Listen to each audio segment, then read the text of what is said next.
Good morning बच्चों, कैसे हैं आप सभी। तो आज हम नेक्स्ट टॉपिक के बारे में पढ़ते हैं, है ना, बीएससी सेकेंड ईयर। तो आज का जो हमारा टॉपिक है, कल हम लोगों ने किसके बारे में पढ़ा था, आप लोगों को याद है?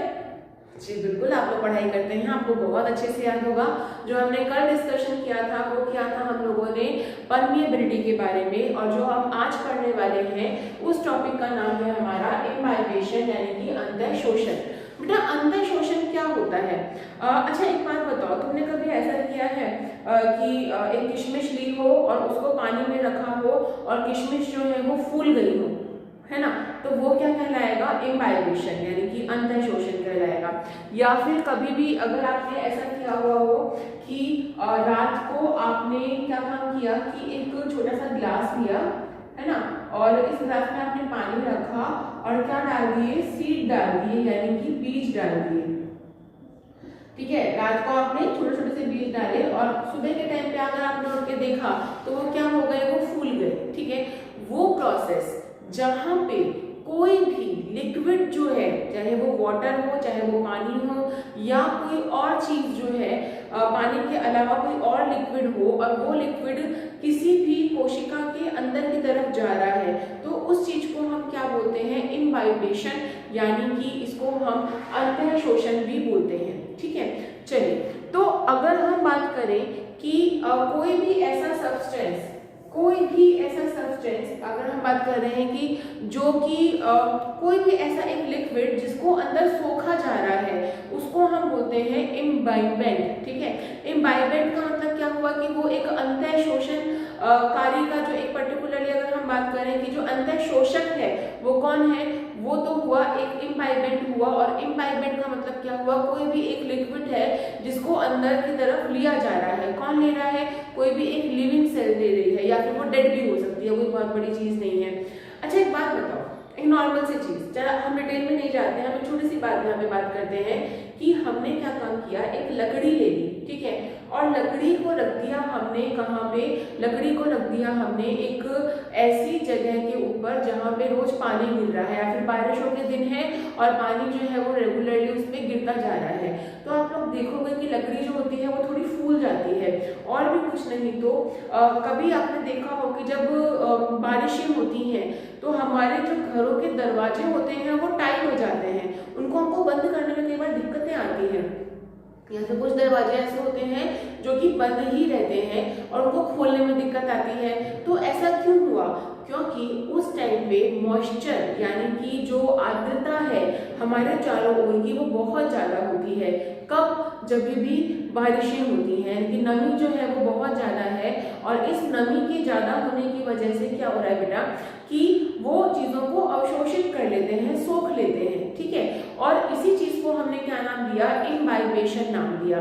चलिए, अब मैं आप लोगों से एक चीज अगर ये कहूँ कि मैंने एक बीकर लिया, है ना, और इस बीकर के अंदर मैंने क्या डाल दिए? कुछ बीज डाल दिए, किसी भी चीज के मैंने बीज यहाँ पे डाल दिए। ठीक है, तो ये क्या है? सीड्स। ठीक है, ये क्या है? बीकर। ठीक है, और यहाँ पे मैंने इसको भर दिया किससे? पानी से। किससे भर दिया? पानी से, यानी कि ये क्या है? वाटर, है ना। तो ये तो मैंने काम कर दिया रात को कि ये सारे मैंने क्या ले लिए? यहाँ पे सीड्स ले लिए। अब मैंने इनको थोड़ी देर के लिए छोड़ दिया।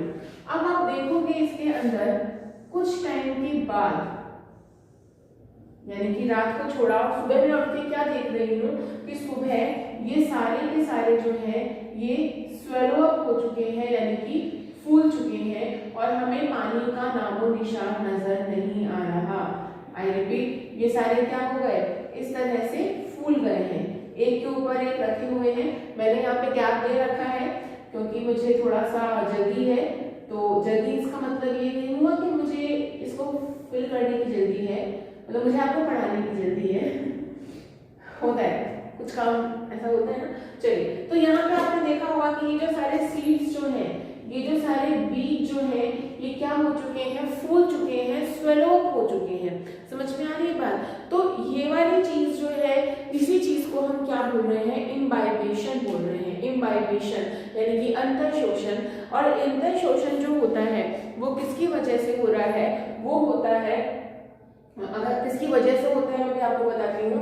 दूसरी इंपॉर्टेंट चीज, जो ये पानी है जो इन बीजों के अंदर जा रहा है, इसको हम बोलते हैं इम्बाइबेंट। चाहे वो पानी हो या कोई और लिक्विड हो, कोई जरूरी नहीं है कि हम पानी के बारे में बात करें, कोई भी ऐसा लिक्विड जो अंदर की तरफ जा रहा है किसी भी सीड के अंदर, बीज के अंदर, तो वो क्या कहलाता है, इम्बाइबेंट कहलाता है। तो बच्चों सबसे इंपॉर्टेंट चीज यहाँ पे क्या होता है, ये हो क्यों रहा है, आप लोगों को शायद मैंने बताया था या फिर मैंने किसी और को बताया होगा, हो सकता है कि एक चीज होती है जिसको हम बोलते हैं डिफ्यूजन। मैंने आपको ही बताया था, मुझे याद आ गया। तो डिफ्यूजन का मतलब यानी कि इसको हम हिंदी में बोलते हैं विसरण। विसरण क्या होता है कि कोई भी जो पदार्थ होते हैं उनकी टेंडेंसी होती है, उनका एक बेसिक गुणधर्म होता है, और वो गुणधर्म ये होता है कि वो हमेशा अपनी हाई कंसंट्रेशन यानी कि अपनी अधिक सांद्रता से कम सांद्रता की ओर वो जाते हैं। तो एक तरह का हमेशा विभव रहता है, एक तरह का हमेशा पोटेंशियल रहता है, और उस पोटेंशियल को हम लोग क्या बोल रहे हैं, विभव बोल रहे हैं। जो कि क्या हुआ, अब एक बात बताओ, पानी का कंसंट्रेशन जो है वो कहाँ पे है, यहाँ पे ज्यादा है, और यहाँ पे पानी का कंसंट्रेशन जो है वो कैसा है, कम है। ठीक है, तो पानी कहाँ जाएगा, बीजों के अंदर जाएगा, और इसी चीज को हम लोगों ने क्या नाम दिया, इसी चीज को हम लोगों ने नाम दिया, इसके रिस्पेक्ट में अंतर शोषण नाम दिया। जैसे कि अगर मैं एक चीज बोलूं कि ये खाली कमरा है, और उस खाली कमरे के अंदर अगर हम एक बात करें कि वहां पे किसी ने सेंट लगाई है और हमें खुशबू आने लग जाएगी उस चीज की, तो वो चीज क्या कहलाएगी, वो चीज कहलाएगी विसरण कहलाएगी। लेकिन इस रेस्पेक्ट में जहां पे चीजों के अंदर, जैसे कि अगर मैं ये बोलूं कि ये बीज थे, ये सीड्स थे, इसके अंदर पानी चला गया और वहां पे कंसिस्टेंटली मेंटेन रहा, तो ये चीज क्या कहलाएगी, ये चीज कहलाएगी आपका इम्बाइबेशन कहलाएगी। अच्छा, इसको हम मिटाते हैं।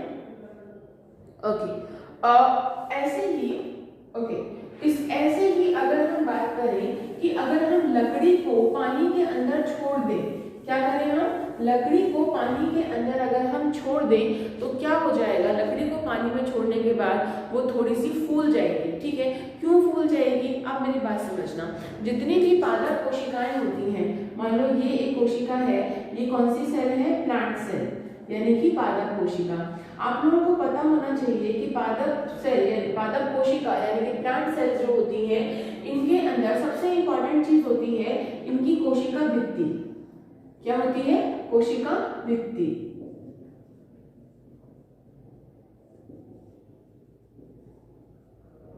ठीक है, अब ये जो कोशिका भित्ति है ना, ये कोशिका भित्ति जो होती है इनके दो तरह की होती है। ठीक है, एक तो होती है किसके अंदर होती है, लिविंग में यानी कि जीवित में, और एक होती है नॉन लिविंग में यानी कि अजीवित में। ठीक है, तो निर्जीव के अंदर। अब निर्जीव और सजीव, इसका मतलब क्या हुआ समझना है। पादप का बहुत सारा भाग जो होता है जो निर्जीव होता है, जैसे कि जो आपने ब्राउन कलर का पार्ट देखा होगा किसी भी पादप का, तो वो कैसा होता है, निर्जीव होता है। क्यों होता है, क्योंकि पादप के पास इतनी एनर्जी नहीं होती है कि वो पूरा का पूरा प्लांट को हमेशा वो लिविंग में रखे, उसको एक मैकेनिकल स्ट्रेंथ भी प्रोवाइड करनी होती है ना। इस वजह से वो पार्ट कैसा होता है, डेड होता है। तो जो लिविंग सेल वॉल है, कौन सी सेल वॉल, लिविंग, वो बनी हुई होती है किसकी, वो बनी हुई होती है सेलुलोज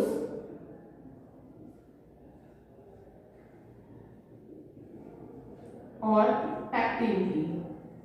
अब तुम कहोगे कि मैडम ये क्या है, बेटा सेलुलोज और पैक्टिन एक तरह के सब्सटेंस, एक तरह के पदार्थ है जो कोशिका भित्ति में होते हैं, और ये कोशिका भित्ति किसकी है, पादपों की है यानी कि प्लांट्स की है, और जो कि जीवित कोशिकाएं जो होती हैं। और जो नॉन लिविंग जो होती है यानी कि जो डेड सेल्स होती हैं, उनकी जो कोशिका भित्ति बनी हुई होती है वो बनी होती है लिग्निन और सब्रिन। ठीक है, यानी किसकी बनी हुई है, वो लिग्निन की, और इसको हम हिंदी में सुबेरिन भी बोलते हैं कई लोग, इसको हम सब्रिन भी बोल सकते हैं। तो ये सब्रिन की बनी हुई होती है। तो ऐसे ही जो सेलुलोज जो होता है यानी कि जो ये जो जिससे कोशिका भित्ति बनी हुई है यानी कि जो सेलुलोज है, सेलुलोज क्या काम कर रहा है, सेलुलोज अब्सॉर्ब कर रहा है वाटर को। ठीक है, अब जब सेलुलोज एब्सॉर्ब कर रहा है वाटर को, तो यहाँ पे बेटा बहुत सारे सब्सटेंस होते हैं जैसे कि जिलेटिन वगैरह जो हो गया, तो ये क्या करते हैं कि इसकी वजह से जो स्वेलअप होता है, जो चीज फूलती है, वो दूसरी बात, इम्बाइबेशन किसी भी कोशिका में हो सकता है, चाहे वो विभजोतक यानी कि मेरिस्टेमेटिक सेल्स हो, यानी कि हाइफी हो, मतलब कुछ भी हो, किसी के अंदर भी जो है वो इम्बाइबेशन जो है वो हो सकता है। तो एक बार इसका इस सेल वॉल का एक बार स्क्रीनशॉट ले लो, फिर हम आगे बात करते हैं।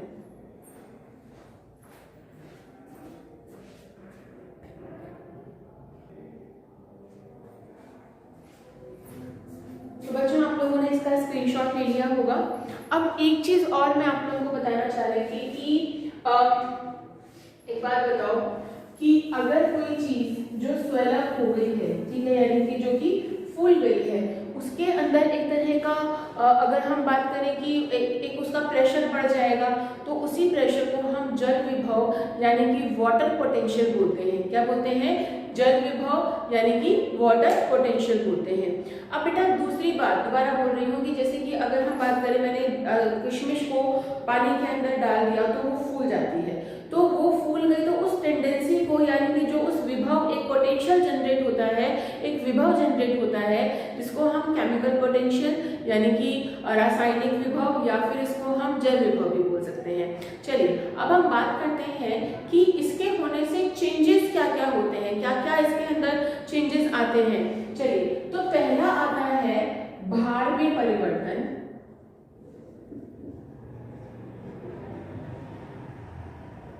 मतलब क्या हुआ?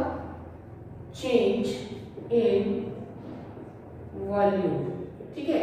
यानी कि एक बात बताओ कि जो सीड थे, आप एक एक्सपेरिमेंट खुद भी कर सकते हो। किशमिश लो, उनका वेट नापो कितनी है वो, या फिर कुछ सीड्स लो, उनका वेट नापो, रात भर उनको भिगो के रखो और सुबह देखो, तो आपको ये पता चल जाएगा उसके अंदर कि अगले दिन जो है उसका जो भार है वो कैसा हो जाता है, बढ़ जाता है। उसका जो पोटेंशियल, उसका जो वेट होता है वो बढ़ जाता है, उसका जो भार होता है बढ़ जाता है, उसका जो मास होता है वो क्या हो जाता है, बढ़ जाता है। और इसी चीज को हम क्या बोल रहे हैं, भार में परिवर्तन, यानी कि अंतर शोषण यानी कि इम्बाइबेशन की वजह से जो वाटर है वो अंदर चला गया, तो उसके भार में क्या आ जाएगा बेटा, परिवर्तन आ जाएगा, ठीक है, ओके। और जो वाटर मॉलिक्यूल्स जो होते हैं, जैसे कि अगर मैं ये बोलूं कि मान लो कि एक सीड था, ठीक है, अभी ये खाली है, ड्राई है, इसमें पानी आ गया, तो पानी के मॉलिक्यूल भी तो अपनी जगह बनाएंगे कि नहीं बनाएंगे? पानी के मॉलिक्यूल अपनी जगह बनाएंगे और ये क्या हो जाएंगे, ये फूल जाएंगे, मतलब एक्सपेंड हो जाएगी, फैल जाएगी, ठीक है। तो इसीलिए यहाँ पे क्या आता है, भार में परिवर्तन आता है। चलिए सेकंड चीज के बारे में हम बात करते हैं। जो सेकंड चीज है वो आती है डेवलपमेंट ऑफ प्रेशर, यानी कि दाब का होना या बनना, यानी कि डेवलपमेंट ऑफ प्रेशर, ठीक है। तो यानी कि क्या हो गया, यहाँ पे भार का बनना शुरू हो जाता है, प्रेशर बनना जो है वो शुरू हो जाता है। और जो ये प्रेशर बन रहा है यहाँ पे, यानी कि जो दाब बनता है यहाँ पे, ये क्यों बन रहा है? एक बात बताओ, सीड आराम से रह रहे थे, हंसी खुशी से बैठे हुए थे, वहां पे वाटर आ गया, ठीक है। अब एक बात बताओ कि मान लो कोई ये कमरा है ना, कमरे के अंदर मान लो अगर 50 जने हैं, 10 जने अगर और आ गए, मॉलिक्यूल्स की बात कर रही हूँ, 10, 20, 30 और आ गए, तो क्या प्रेशर नहीं बन जाएगा? ऐसे ही जब इम्बाइबेशन होता है तो यहाँ पे जो मॉलिक्यूल्स हैं, जो अणु हैं, उनके बीच में भी क्या जनरेट होना शुरू हो जाता है, प्रेशर जनरेट होना शुरू हो जाता है। क्लियर? अच्छा, तीसरी बात आती है यहाँ पे production of heat, production of heat यानी कि क्या बोलते हैं इसको, ऊष्मा का बनना। एक बार बताओ, तुम लोग आराम से रजाई में बैठे हो, ठीक है, लेटे हुए हो, वहां पे तुम्हारे और भाई बहन अगर आ जाए तो तुम्हें गुस्सा आएगा ना, हट जाए यहाँ से, मुझे बैठने दे इसके अंदर। या फिर तुम अपना आराम से एक रूम में बैठ के चाय की चुस्कियां लेते हुए टीवी देख रहे हो, वहां पे 10, 20 जने, 50 जने और आ जाए, तुम्हें गुस्सा आएगा कि नहीं आएगा, है ना? ऐसे ही बेचारे इनके साथ में है। जैसे कि अगर मैं सिंपल सी चीज कहूँ यहाँ पे कि जब भी वाटर मॉलिक्यूल जब अरेंज होते हैं, ठीक है, यानी कि जो पानी के अणु जो है वो सरफेस पे अरेंज होते हैं, किसी भी एक सरफेस पे, मतलब जब, एक बात बताओ, मैंने अभी कहा था कि यहाँ पे ये सीड है, अब यहाँ पे वाटर मॉलिक्यूल जो है वो अरेंज होना शुरू हो जाएंगे, तो इनकी जो काइनेटिक एनर्जी है, यानी कि जो इनकी गतिज ऊर्जा है, गतिज ऊर्जा यानी कि इसको मैंने क्या बोला, काइनेटिक एनर्जी, ठीक है।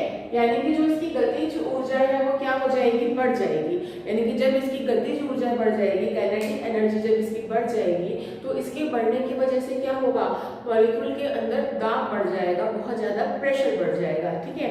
तो ये कुछ मैंने चीजें बताई आपको कि क्या हो रहा है इम्बाइबेशन की वजह से, ठीक है। स्क्रीनशॉट ले लो, फिर आगे चलते हैं।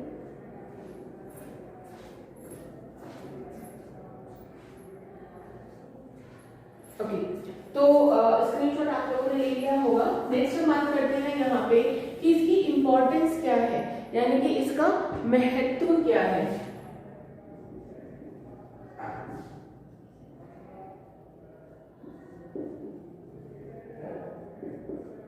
अब समझना, पहला महत्व इसका जो है वो है सीड्स जो होते हैं, यानी कि जो बीज होते हैं, ठीक है।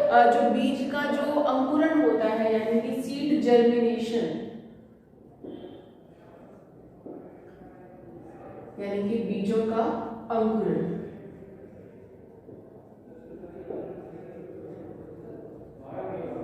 बेटा समझना बात, जैसे ही बीजों के अंदर पानी जाता है, उनके जो बाह्य छोल जो होता है, उनकी जो आउटर कवरिंग होती है वो फूल जाती है, उसके अंदर का एंडोस्पर्म जो होता है वो फूल जाता है, और धीरे धीरे पानी के अंदर जाने में ही सारी रासायनिक क्रियाएं आरंभ होती हैं, क्योंकि किसी भी रासायनिक क्रिया को करने के लिए पानी बहुत जरूरी है। और यहीं से ही सीड का जर्मिनेशन होता है, यानी कि बीजों का अंकुरण होना शुरू होता है। तो अगर हम बात करें यहाँ पे कि जो सीड्स जो होते हैं, ठीक है, तो यहाँ पे सीड्स के जर्मिनेशन के लिए इनका होना बहुत जरूरी है। इसके अलावा जो उनका बीज चोल है, उनका जो टेस्टा है, ठीक है, उनकी जो स्ट्रक्चर है, जैसे कि अगर मैं ये कहूँ कि मान लो ये है एक चना, ठीक है, अब चने को हमने पानी में भिगोया तो ये फूल गया, और जो इसकी आउटर कवरिंग है वो क्या होगी, हट जाएगी, और जो इसका जो टेस्टा है वो क्या हो जाएगा, डेवलप होना शुरू हो जाएगा। मैंने पहले भी कहा कि कोई भी रासायनिक अभिक्रिया तब होती है जब वहाँ पे डेवलपमेंट होना शुरू होता है, जब वहाँ पे वाटर आता है, तो पानी के जाने के साथ ही क्रियाएं शुरू हो जाएंगी, और वैसे ही सीड का बनना जो है, यानी बीज का बनना जो है वो शुरू हो जाएगा। अच्छा, दूसरी इंपॉर्टेंट चीज कि जो मूल रोम है, यानी कि जो रूट हेयर्स हैं, रूट हेयर मतलब मूल रोम। अब बेटा यहाँ पे जो पानी आ रहा है, जैसे कि मान लो ये एक जड़ है, ठीक है, अब यहाँ पे ये क्या निकले हुए हैं, मूल रोम निकले हुए हैं, तो इनके अंदर जो पानी आ रहा है वो किसकी वजह से आ रहा है, वो अंतर शोषण करती है, किसका, उनके सराउंडिंग में जो पानी है उसका वो अंतर शोषण करेंगे, इम्बाइबेशन करेंगे, तभी तो पानी मूल रोम में आएगा, और मूल रोम से कहाँ आएगा, मूल में आएगा, और फिर वो जाइलम से कहाँ चढ़ेगा, ऊपर की ओर चढ़ेगा, ठीक है। नेक्स्ट अगर हम बात करें यहाँ पे कि जो इम्बाइबेशन जो होता है, यानी कि अगर हम बात करें कि जो राइपनिंग होती है, फलों का जो परिपक्वन होता है, तो वहां पे भी फूल मतलब जो भी आपका जो ओवरी होती है, यानी कि अगर हम बात करें जो फल होता है वो एक ओवरी होती है, तो वो फूलना शुरू हो जाएगी, फूलते फूलते फूलते क्या होगा, एकदम ब्रस्ट हो जाएगी, और सारे बीज जो है वो बाहर निकल आएंगे। तो यानी कि जो अगर हम बात करें कि एक जो डिस्पर्जल ऑफ सीडों के फैलाव के लिए भी इम्बाइबेशन बहुत जरूरी है, क्योंकि जब फल फटेगा तभी तो बीज बाहर आएंगे, तो उसके लिए भी कौन बहुत जरूरी है, इम्बाइबेशन बहुत जरूरी है। यानी कि अगर हम बात करें इसके अंदर कि जो डिस्पर्जल ऑफ सीड है, डिस्पर्जल ऑफ सीड का मतलब क्या हुआ, बीजों का फैलना, ठीक है। यानी कि एक बात बताओ, अमरूद है, अमरूद कच्चा है, हरा है, तो वो एज इट इज रहेगा, अब वो पीला हो गया, पेड़ पे पके पके, समझना, पेड़ पे पके पके वो पीला हो गया, होता गया राइपन होता गया, और एकदम क्या होगा, वो फट जाएगा, और सारे बीज बाहर निकल आएंगे। अब उनसे एक नया पौधा बन सकता है, बिल्कुल बन सकता है। तो बेटा यही प्रोसेस होता है सीड के डिस्पर्जल का, और वो किसकी वजह से होता है, इम्बाइबेशन की वजह से। तो आज का टॉपिक मैंने आपको बताया इम्बाइबेशन, है ना। इसमें कोई प्रॉब्लम हो, कोई समस्या हो तो आप मुझे कमेंट करके बता सकते हैं, मुझे मैसेज कर सकते हैं। Thank you so much for watching. अपनी पढ़ाई रेगुलरली रखिए। Thank you so much, all the best.